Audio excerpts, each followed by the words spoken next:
Созопол е на път да промени представите на света за България. Всичко започна на 28 юли 2010 година, когато гръмна новината, че екипът на професор Казимир Попконстантинов, водещ археологическите разкопки на средновековния манастир Свети Йоан Предтеча на остров Свети Иван край древния град, е открил мощите на Свети Йоан Предтеча и Кръстител. Още първата археологическа експедиция на острова, осъществена от 1985 до 1994 година от екип на Националния исторически музей, установява, че най-големият остров в Черно море, остров Свети Иван, е побрал цялото богатство на историческото наследство на Западното Черноморие. Според проучвателите, там е имало тракийско светилище от 7-4 век преди новата ера, посветено на Аполон Лечител, с прочутата бронзова статуя на Каламис. Предполага се, че след налагането на християнството в Римската империя, в края на 4-ти, началото на 5 век, върху неговите руини е построена християнската базилика, в чието останки екипът на професор Казимир Попконстантинов откри мощите на Свети Йоан Предтеча и Кръстител. Проучванията на средновековния манастир Свети Йоан Предтеча в археологическия резерват острови Свети Иван и Свети Петър край Созопол започват през 2008 година по проект на фондация Созопол и под ръководството на професор Казимир Попконстантинов. Екипът на професора включва директора на Регионален исторически музей Бургас, научен сътрудник Цоня Дражева, доцент доктор Русина Костова от Великотърновския университет Свети Кирил и Методий и директора на Археологически музей в Созопол Димитър Недев.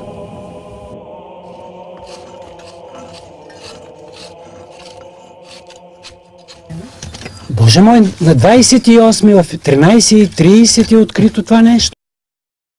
Днеска. Ако искате, аз съм вярващ човек, завършил съм семинария, бил съм декан на Православен богословски факултет, мога да ви се закълна.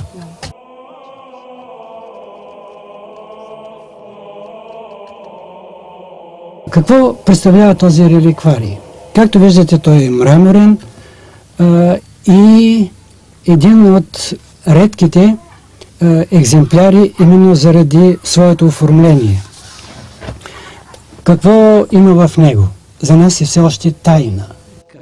На другия ден беше открито нещо малко.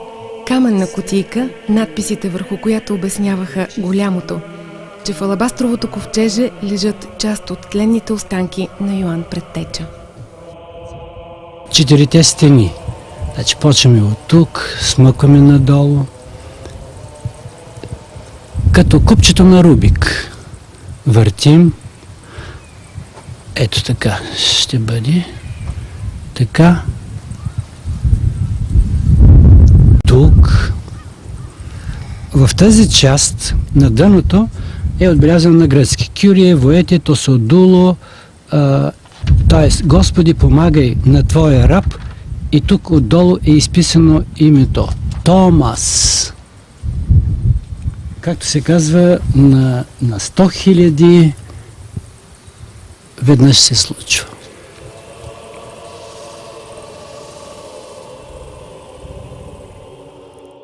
Неоценимото богатство, реликварии и малка кутийка, ключът към истината за съдържанието в алабастровото ковчеже е в ръцете на археолозите, които го пренасят до Созопол, градът, в чиято 2620 годишна летопис ще се запише още едно историческо събитие.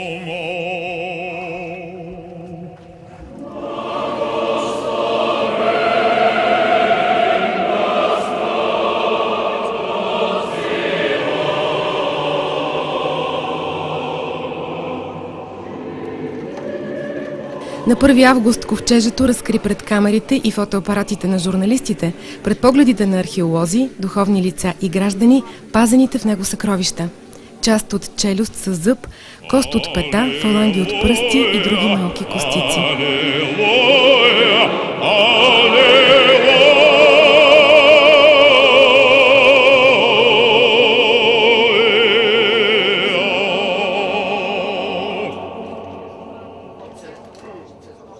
Исповедайте ся, Господи, ви.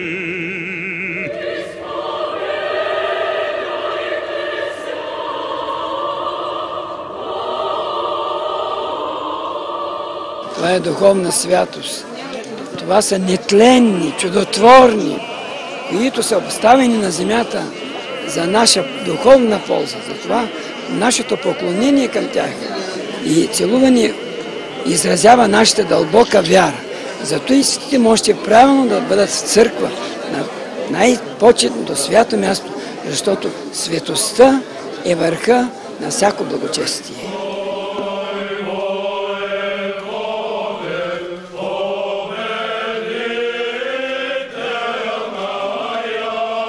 Стотици жители и гости чакат пред археологическия музей началото на литийното шествие за пренасене мощите на свети Йоан Предтеча до църквата Свети Георги Победоносец. Негово високо преосвещенство сливенският митрополит Йоанники изнася ковчежето с мощите и повежда многолюдното шествие. Господ обича Созопол, защото освен откритите мощи на неговия предтеча, църквата Свети Георги пази частица от Светия кръст и мощите на Свети Андрей Първозвани.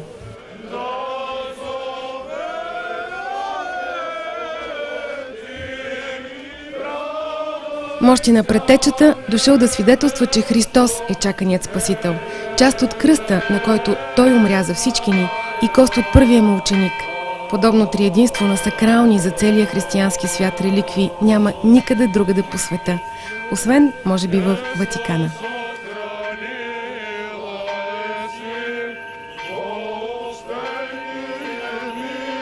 Значи, толкова убедителни доказателства не са намирани до сега свети мощи, не само в България, но и навсякъде по света.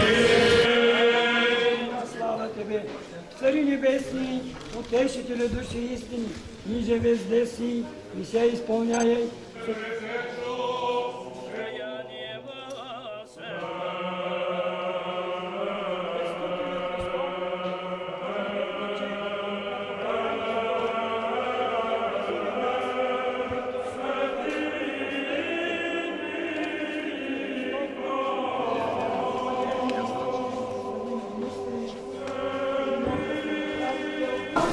Ние се радваме, благодарим и се вълнуваме, че отново имаме тази голяма радост и чест да се поклоним и да измолим прошка на този дивен Божий угодник и пророк.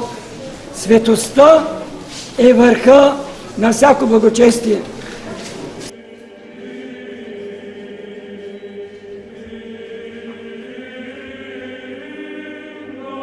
Чудото се случи. Мощите на Свети Йоан Предтеча обединиха обикновените християни, общинската и държавната власт и ги накараха да се почувстват горди от Божия знак и отговорни за бъдещето. Премиерът на Република България Бойко Борисов подари специално изработена мощехранителница, в която бяха положени мощите на Свети Йоан Предтеча. Тя бе поставена в храма Свети Георги Победоносец в присъствието на министър Божидар Димитров и кмета на Созопол Панайот Рейзи. Това е едно уникално откритие, което поставя Созопол в ранглиста на градовете като християнски, като божествен, едно много високо место. И аз лично като кмет много се гордея и съм сигурен, че от тук нататък развитието на Созопол в посоката на поклонническия туризъм ще бъде много бързо.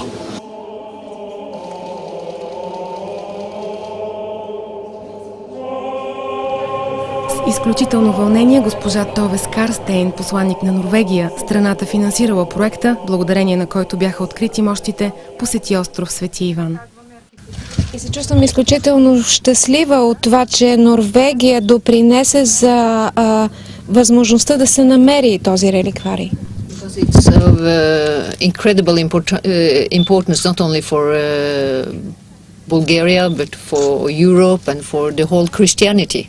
Защото находката е от изключителна важност не само за България, но за цяла Европа, за християнството на света.